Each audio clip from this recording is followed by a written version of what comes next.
नमस्कार दोस्तों, मैं शैलेश कुमार। मैं आपको पॉलिटी पढ़ाऊंगा। यहाँ पर जो हमारा पहला टॉपिक है संविधान सभा। टॉपिक स्टार्ट करने से पहले कुछ जरूरी बातों को जान लिया जाए। ये कैसे यूजफुल होगा, कहाँ यूजफुल होगा, कहाँ यूजफुल नहीं होगा, इन सारी बातों की जानकारी होनी चाहिए। तो मैं आपको बता दूं आपके जानकारी के लिए कि ये जो मैं आपको पॉलिटी का पूरा लेक्चर जो पढ़ाऊंगा, ये जो है आपको काम करेगा कहाँ, समझ लीजिए। बैंक, एसएससी, रेलवे और कोई भी एग्जाम हो,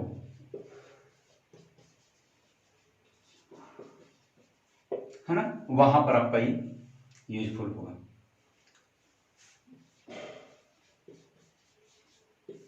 कहां पे आपका यूजफुल नहीं होगा,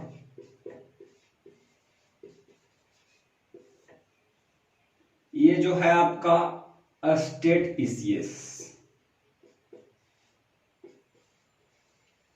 state PCS mains, UPSC mains,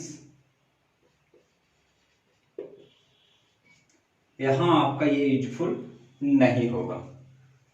बाकी और कोई भी एग्जाम हो, ये जो आपका जो प्री है, स्टेट पीसीएस का जो प्री है, यहां पर भी आपका यूजफुल होगा, कोई दिक्कत नहीं है। ठीक है, तो मैं जनरली ये मान के चलता हूं कि हम सभी लोग जो हैं जनरली इतने में से ही ज्यादातर लोग तैयारी करते हैं। ये जो होते हैं बहुत कम ही तैयारी करते हैं लोग ज्यादातर, चूंकि यह है भारत का सबसे बड़ा एग्जाम होता है यूपीएससी। इसी से बनते हैं क्या, आईएएस बनते हैं, आईपीएस बनते हैं, आईएफएस बनते हैं, आईआरएस बनते हैं, सब इसी से बनते हैं। बहुत बड़े बड़े एग्जाम हैं। तो इन सब बातों को, इसको निगलेक्ट करके अपन इस चीज पे फोकस करेंगे। इसको निगलेक्ट करके अपन इस चीज पे फोकस करेंगे, अपन इस चीज के बारे में पढ़ेंगे। ठीक है, तो आज का जो आपका जो पहला टॉपिक है संविधान सभा। तो हम देखते हैं क्या कि संविधान सभा का इतिहास कैसा रहा, कैसे कैसे संविधान सभा का गठन हुआ, किसने सबसे पहले मांग किया। कोई तो होगा जो मांग किया होगा कि हमारे लिए एक सभा होनी चाहिए, संविधान सभा होनी चाहिए, हम अपना कानून देखेंगे। क्योंकि हम जानते हैं कि लगभग 200 वर्षों तक, लगभग 200 वर्षों तक हमारे ऊपर ब्रिटिश शासन का आधिपत्य रहा था। लगभग 200 वर्षों तक हमारे ऊपर ब्रिटिश शासन का आधिपत्य रहा था। तो कहीं ना कहीं हम लोग उस ब्रिटिश शासन से त्रस्त थे।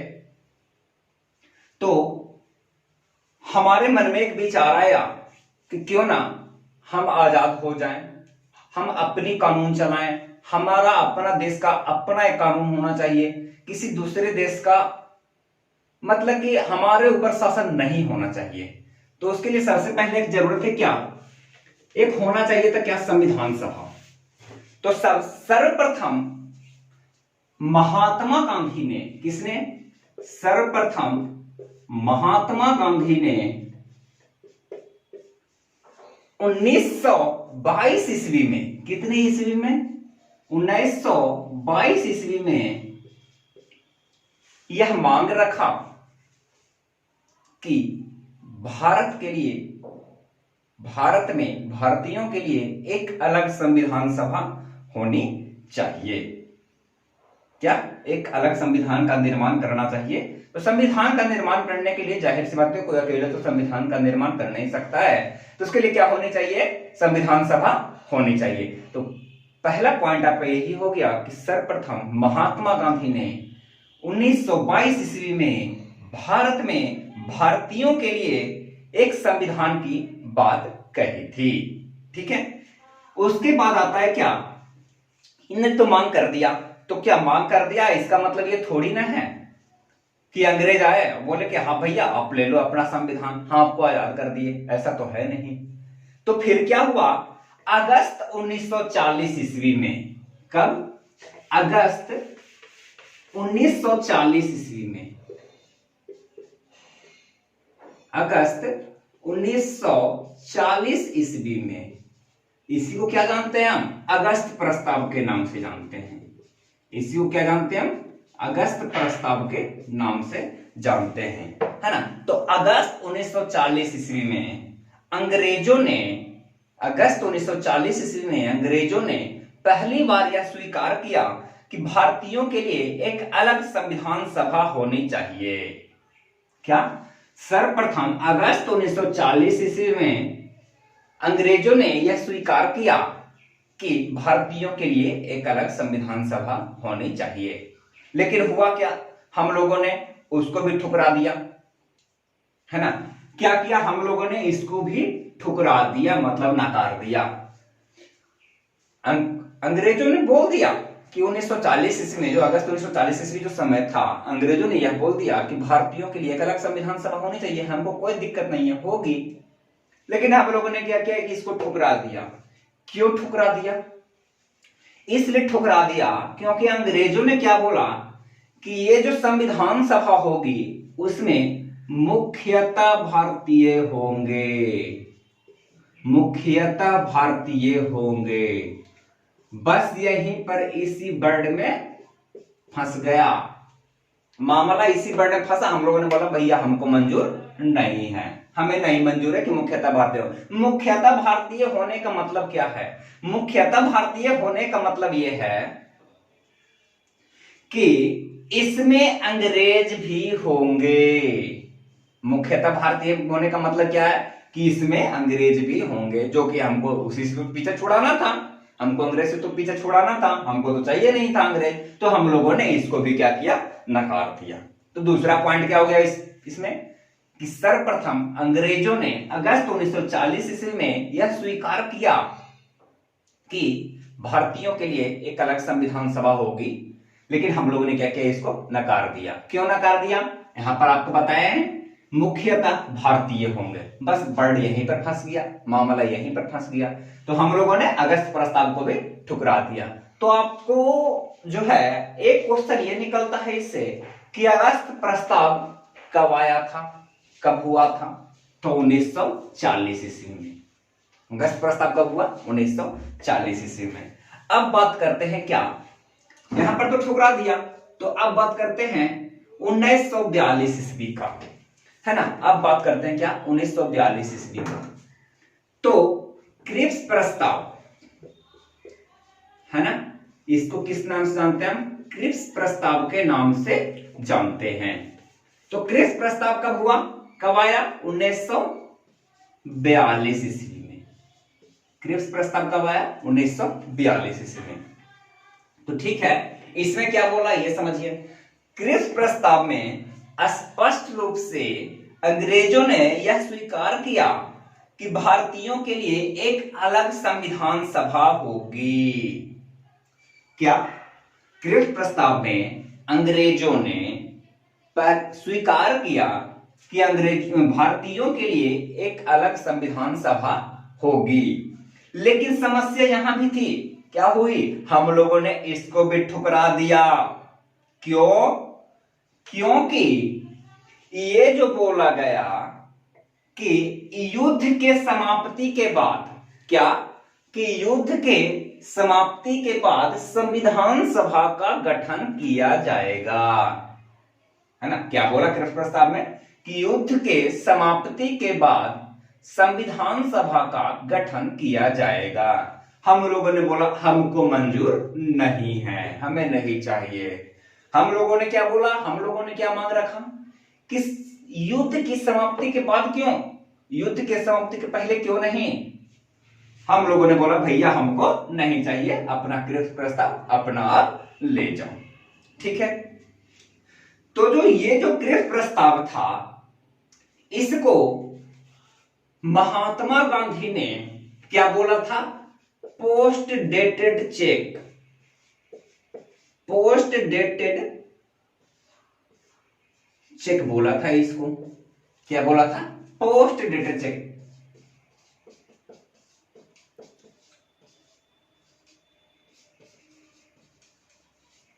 पोस्ट डेटेड चेक, ठीक है। तो क्वेश्चन आपका यहां से ये निकलता है, क्रिप्स प्रस्ताव भारत कब आया? तो 1942 ईस्वी में। महात्मा गांधी ने पोस्ट डेटेड चेक की संज्ञा किस प्रस्ताव को दिया था? आपको ऑप्शन में रहेगा क्रिप्स प्रस्ताव, अगस्त प्रस्ताव, और भी दो कोई प्रस्ताव रहेगा आपका, ये बोल देगा तो आपका आंसर क्या हो जाएगा? आपका क्रिप्स प्रस्ताव। क्रिप्स प्रस्ताव को महात्मा गांधी ने क्या संज्ञा दी? तीसरा क्वेश्चन ऐसे निकलेगा, तो पोस्ट डेटेड चेक की संज्ञा दी थी। ठीक है, यहां तक ठीक है। अब चलिए, अगस्त प्रस्ताव को हमने खारिज कर दिया, हमने क्रिप्स प्रस्ताव को खारिज कर दिया। अब क्या आएगा भाई? हुआ क्या कि द्वितीय विश्व युद्ध, उस समय द्वितीय विश्व चल रहा था ना, तो वही तो बोला था क्रिप्स प्रस्ताव में, है ना, कि युद्ध के समाप्ति के बाद हम संविधान सभा का गठन करेंगे। लेकिन वहां पर युद्ध की समाप्ति के बाद वाली बात हमको रास नहीं आई और हमने क्या किया? क्रिप्स प्रस्ताव को ठुकरा दिया। अब हुआ क्या कि युद्ध की समाप्ति के बाद हुआ क्या कि वहां पर, कहां पर? ब्रिटेन में द्वितीय विश्व युद्ध के बाद इंग्लैंड में इटली की सरकार बनी। किसकी? इटली की। इसका पूरा नाम क्या था? Clement Italy. क्लीमेंट इटली नाम था इसका, है ना, क्लीमेंट इटली। क्लीमेंट इटली की सरकार बनी द्वितीय विश्व युद्ध के बाद, जिसके बाद 3 कैबिनेट मंत्री, कितना कैबिनेट मंत्री आया? 3 कैबिनेट मंत्री, है ना, 3 कैबिनेट मंत्री आया। ठीक है, 3 कैबिनेट मंत्रियों की एक टीम आई। कहां पे आई? भारत में आई। ठीक है, उसको भारत भेजा। कौन भेजा? क्लीमेंट इटली भेजा। ठीक है, जिसे हम क्या नाम दिए? इसी को नाम दिए क्या हम? ये तो 3 जो कैबिनेट मंत्री आया, इसी को नाम क्या दिया? कैबिनेट मिशन नाम दिए। इसी को क्या नाम दिया? कैबिनेट मिशन नाम दिए, है ना। हुआ क्या? बात समझिए, 3 कैबिनेट मंत्री आया। पहले यहां समझिए, द्वितीय विश्व युद्ध के बाद वहां पे, कहां पे? इंग्लैंड में क्लीमेंट इटली की सरकार बनी। क्लीमेंट इटली वहां के प्रधानमंत्री थे। ठीक है, क्लीमेंट इटली की सरकार बनी। उन्होंने क्या बोला? 3 कैबिनेट मंत्रियों को भेजा, क्या कि भैया तुम भारत जाओ। वो तीनों कैबिनेट मंत्री भारत आए, उसी को हम क्या नाम दिए? कैबिनेट मिशन नाम दिए। ठीक है, ये जो 3 कैबिनेट मंत्री थे, ये 3 कैबिनेट मंत्री कौन कौन थे? Sir Pethick Lawrence. क्या नाम था इनका? Sir Pethick Lawrence. ये पहला व्यक्ति थे। कौन? Sir Pethick Lawrence. उसके बाद कौन थे? अलेक्जेंडर करके एक था, अलेक्जेंडर, एबी अलेक्जेंडर नाम था इनका। क्या नाम था? एबी अलेक्जेंडर नाम था इनका। एक और थे कौन? एक और जो पहले जो आए थे, क्रिप्स। तो इनका क्या था? स्टीफेन क्रिप्स नाम था उनका। क्या नाम था? स्टीफेन क्रिप्स नाम था। ये तीनों जो कैबिनेट मंत्री थे, यही कहां आए? भारत आए, है ना। ये जो तीनों कैबिनेट मंत्री जो भारत आए, इन्हीं को हम नाम क्या देते हैं? कैबिनेट मिशन नाम देते हैं। तो कैबिनेट मिशन में कौन कौन थे? सर पैथिक लॉरेंस थे, एबी अलेक्जेंडर थे, स्टीफेन क्रिप्स थे, है ना। स्टेफट होना चाहिए यहां पर, है ना। सर स्टेफट क्रिप्स थे। ठीक है, अब हुआ क्या कि ये जो कैबिनेट मिशन जो भारत आया, तो ये भी कुछ ना कुछ तो बताया होगा, है ना। ये जो कैबिनेट मिशन जो भारत आया, तो ये भी कुछ ना कुछ तो बताया होगा। तो कैबिनेट मिशन ने जो योजना बनाई थी, उसमें क्या था? संविधान सभा के 389 सदस्य थे।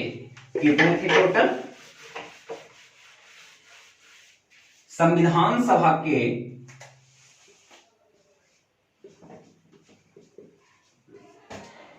ये जो कैबिनेट मिशन जो भारत आया, तो ये जो योजना बनाया, ये क्या बनाया योजना कि कैबिनेट मिशन में 389 सदस्य होंगे।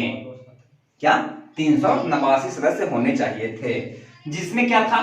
389 सदस्य में ये दो भाग में बंटता है ना, ये निर्वाचित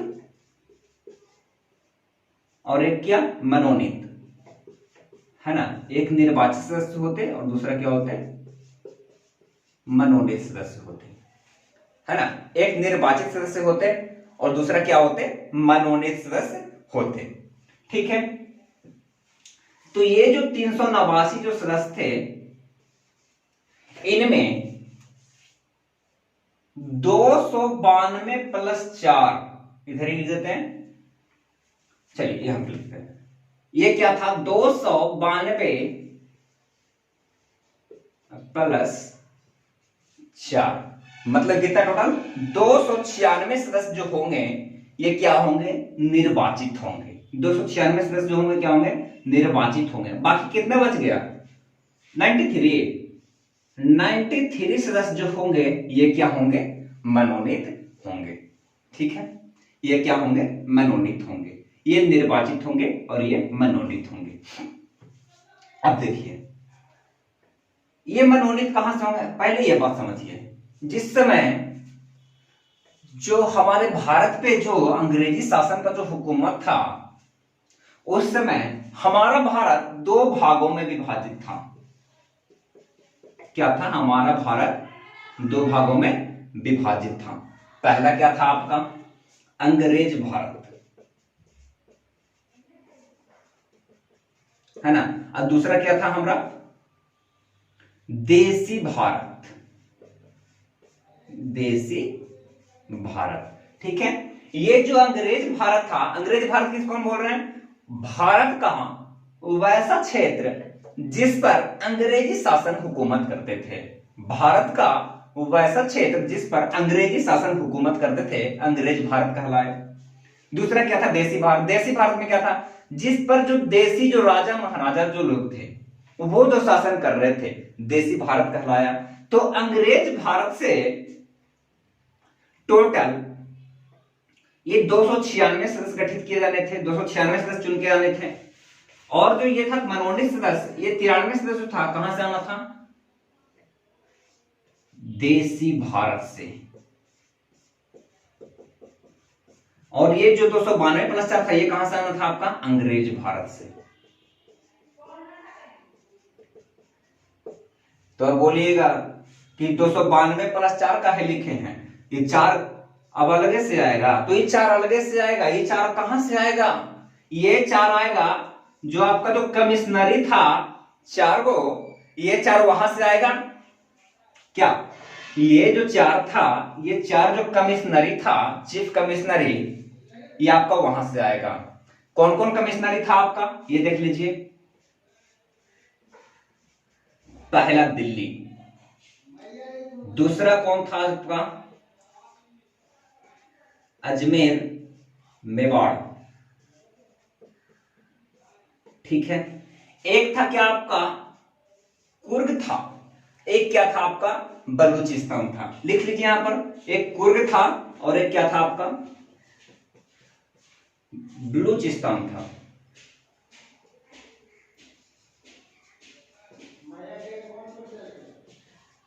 एक क्या था आपका कुर्ग था, चौथा क्या था आपका बलूचिस्तान था। ठीक है, समझिए फिर से इसको 389 सदस्य टोटल होने थे।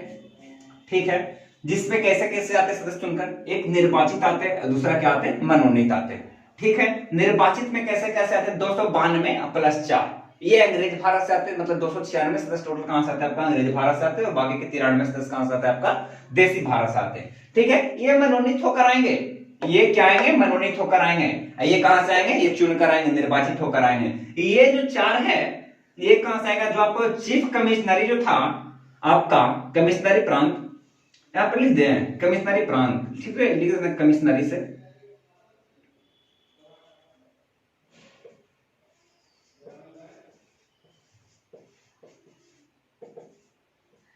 कमिश्नरी प्रांत है ना, ये कमिश्नरी प्रांत से आएंगे। ठीक है, 4 कमिश्नरी प्रांत से आएंगे और 292 जो बाकी जो अपना जो पार्ट है अंग्रेज भारत का वहां से आएंगे। तो ये हो गया आपका टोटल 389 सदस्य। ठीक है, यहां तक कोई दिक्कत नहीं होना चाहिए। अगर दिक्कत होगा तो वीडियो आगे पीछे करके अपना देख लीजिएगा, समझ लीजिएगा। ठीक है, अब बात करते हैं क्या,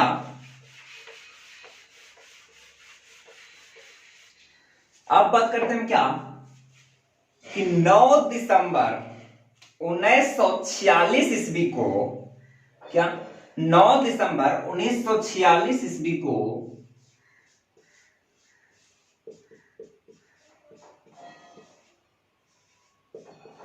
संविधान सभा की पहली बैठक हुई। क्या 9 दिसंबर 1946 ईस्वी को संविधान सभा की पहली बैठक हुई, जिसकी अध्यक्षता किसने की थी?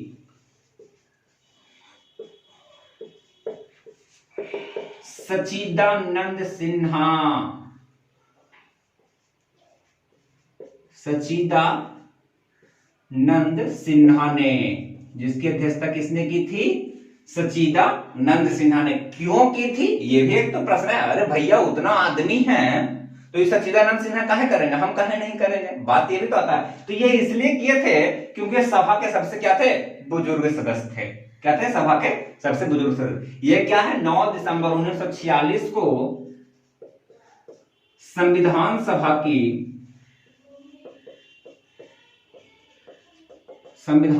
की पहली बैठक हुई, है ना। 9 दिसंबर 1946 ईस्वी को संविधान सभा की क्या हुई, पहली बैठक हुई, जिसकी अध्यक्षता किसने की थी? डॉक्टर सच्चिदानंद सिन्हा ने। ठीक है, तो बात ये करते हैं कि जो संविधान सभा की जो पहली बैठक हुई थी, तो इसका मुस्लिम लीग ने क्या किया, बहिष्कार कर दिया। क्या किया इसका, मुस्लिम लीग ने, लिख देते हैं यहां पर, हाँ ठीक है यहीं पर लिख देते हैं। ठीक है, मुस्लिम लीग ने क्या किया, इसका बहिष्कार किया।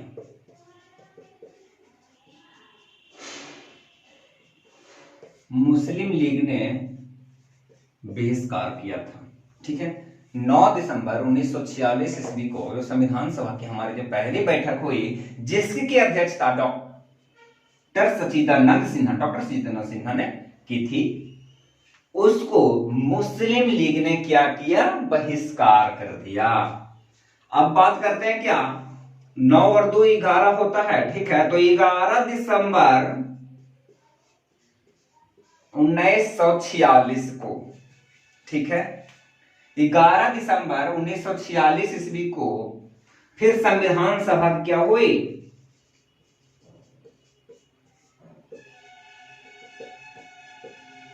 दूसरी बैठक हुई, है ना। संविधान सभा की क्या हुई, दूसरी बैठक हुई। अच्छा एक बात और समझिए पहले, ये जो मुस्लिम ने जो बहिष्कार किया था इसका, ठीक है, ये जो मुस्लिम ने जो बहिष्कार किया था पहली बैठक का, इसको कौन, विंस्टन चर्चिल ने क्या कहा था, पहले इसको मिटा देते हैं उसके बाद इसको पढ़ेंगे। ठीक है, ये संविधान सभा का जो पहली बैठक हुआ, इसको जो मुस्लिम ने बहिष्कार किया, तो ये कौन बोला था, विंस्टन चर्चिल। क्या बोला था कि संविधान सभा, विंस्टन चर्चिल ने, है ना, क्या बोला था कि संविधान सभा की बैठक मानो ऐसा लग रहा है जो एक ऐसा विवाह हो जिसकी दुल्हन ही गायब है। क्या बोला था विंस्टन चर्चिल ने, कि संविधान सभा की बैठक ऐसा लग रहा है जैसा कि मानो कि एक ऐसा विवाह है जिसकी की दुल्हन ही गायब है। ये कौन बोला था, विंस्टन चर्चिल। विंस्टन चर्चिल क्या था, प्रधानमंत्री था ना इंग्लैंड का, है ना। विंस्टन चर्चिल क्या था, इंग्लैंड का प्रधानमंत्री। इसी ने तो कहा था गांधी जी को अर्धनग्न फकीर। गांधी जी को अर्धनग्न फकीर किसने कहा, विंस्टन चर्चिल ने कहा था। ठीक है, अब बात करते हैं क्या, 11 दिसंबर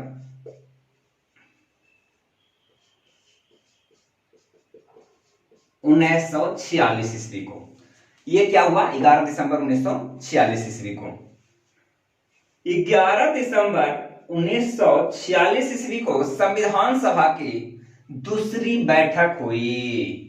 क्या? 11 दिसंबर 1946 ईस्वी को संविधान सभा की दूसरी बैठक हुई, जिसमें क्या हुआ? डॉक्टर राजेंद्र प्रसाद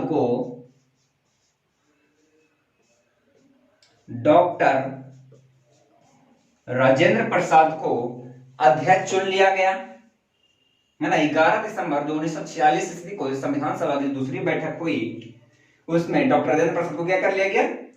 अस्थायी अध्यक्ष चुन लिया गया। अस्थायी अध्यक्ष, ध्यान रखिएगा, पूछता है कि 11 दिसंबर 1946 ईस्वी को जो संविधान सभा की जो दूसरी बैठक हुई उसकी अध्यक्षता किसने की थी? तो अध्यक्षता कोई करे, लेकिन जो हुआ क्या, क्वेश्चन यहां से बनता है कि अस्थायी अध्यक्ष राजेंद्र प्रसाद को अस्थायी अध्यक्ष कब चुना गया था? तो 11 दिसंबर 1946 को संविधान सभा के दूसरी बैठक में, ठीक है। 9 और 2 11, पहला बैठक हो गया, ठीक एक दिन के बाद 10 तारीख के बाद 11 तारीख को दूसरा बैठक हुआ, और ठीक 12 तारीख को बाद 13 तारीख को इसको मिटाते हैं, है ना। 13 तारीख को क्या हुआ?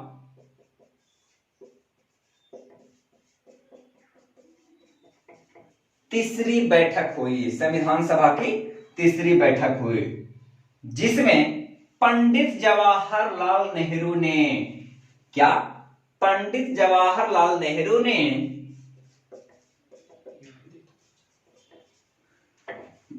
यहां पर नहीं दिख रहा होगा, है ना, ठीक है, यहां पर कर लेते हैं। क्या हुआ? तीसरा जो बैठक हुआ आपका 13 दिसंबर 1946 ईस्वी को,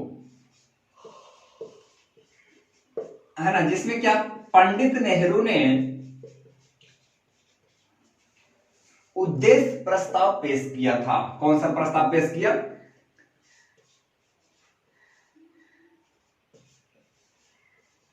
उद्देश्य प्रस्ताव पेश किया था। क्या? 13 दिसंबर 1946 ईस्वी को पंडित जवाहरलाल नेहरू ने उद्देश्य प्रस्ताव पेश किया था। यह उद्देश्य प्रस्ताव बोलिएगा, ये उद्देश्य प्रस्ताव क्या है भाई? तो उद्देश्य प्रस्ताव ऐसा मान लीजिए कि जो आपका जो प्रस्तावना है उसका ये मूल रूप है। क्या है? ये जो आपका जो प्रस्तावना है, अभी जो आप प्रस्तावना देखते हैं कि हम भारत के लोग भारत को संपूर्ण प्रभुता, एकता, अखंडता बनाए रखने में, जो भी है आपका, है ना, क्या है? यही उद्देश्य प्रस्ताव है। प्रस्तावना का आधार किसको माना जाता है? आपका उद्देश्य। क्वेश्चन पूछता है कि प्रस्तावना का आधार किसको माना जाता है? किस प्रस्ताव को? तो उद्देश्य प्रस्ताव को। उद्देश्य प्रस्ताव पहली बार संविधान सभा में किसने पेश किया? तो पंडित जवाहरलाल नेहरू ने पेश किया। कितना तारीख को किया? तो 13 दिसंबर 1946 ईस्वी को किया था, उद्देश्य प्रस्ताव पेश किया था, ठीक है।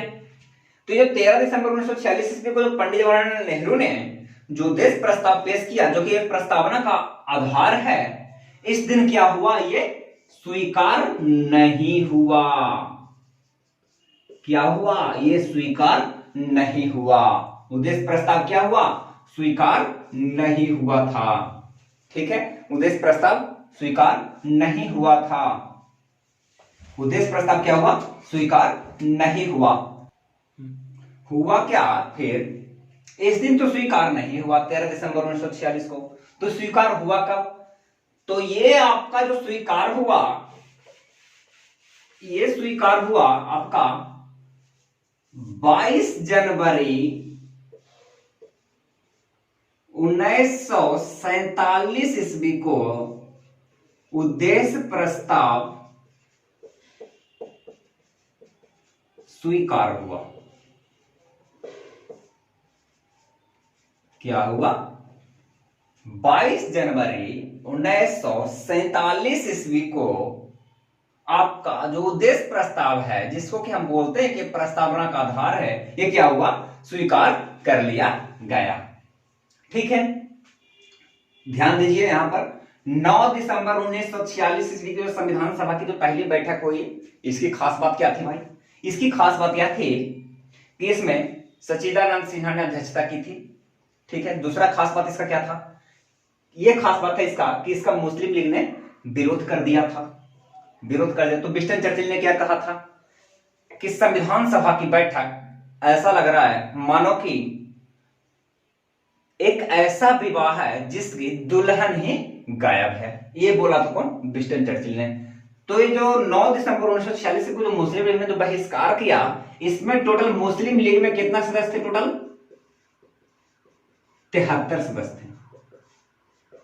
मुस्लिम लीग में कितना सदस्य थे? टोटल 73 सदस्य थे। 73 सदस्य थे। मुस्लिम लीग में कितना सदस्य? 73 सदस्य थे। तो ये बहिष्कार कर दिया। तो इसलिए विंस्टन चर्चिल ने क्या कहा था कि भारत की संविधान सभा की बैठक मानो ऐसा लग रहा है जो एक ऐसा विवाह हो जिसकी एक दुल्हन ही गायब है। ये तो हो गया पहला बैठक की खास बात। दूसरा बैठक खास बात क्या हुआ कि इसमें 11 दिसंबर को जो बैठक हुआ आपका, इसमें राजेंद्र प्रसाद को संविधान सभा का अस्थायी अध्यक्ष चुना गया। दूसरी खास बात यह थी 13 दिसंबर 1946 को खास बात क्या रही? यह रही कि पंडित नेहरू ने इसमें उद्देश्य प्रस्ताव पेश किया और उद्देश्य प्रस्ताव क्या हुआ? अस्वीकार कर दिया गया, मतलब स्वीकार नहीं किया गया। उसके बाद अपन देखते हैं कि अस्वीकार कब हुआ उद्देश्य प्रस्ताव? तो 22 जनवरी 1947 ईस्वी को उद्देश्य प्रस्ताव, जो कि एक प्रस्तावना का आधार है, इसको स्वीकार कर लिया गया। तो यह चीज ध्यान रखिएगा कि जो प्रस्तावना का आधार किसको माना जाता है? उद्देश्य प्रस्ताव को। ये बहुत ही ज्यादा अच्छा क्वेश्चन है, ठीक है, ये बहुत ही ज्यादा अच्छा क्वेश्चन है। ये क्वेश्चन बन जाएगा, फंसा लेगा क्वेश्चन, इसलिए इसको ध्यान में रखना है कि इस प्रस्तावना का आधार किसको माना जाता है? उद्देश्य प्रस्ताव को। बस आज के लिए इतना ही दोस्तों। बाकी के कल हम अपन इस वीडियो में कंटिन्यू करेंगे, ठीक है। Good bye, take care.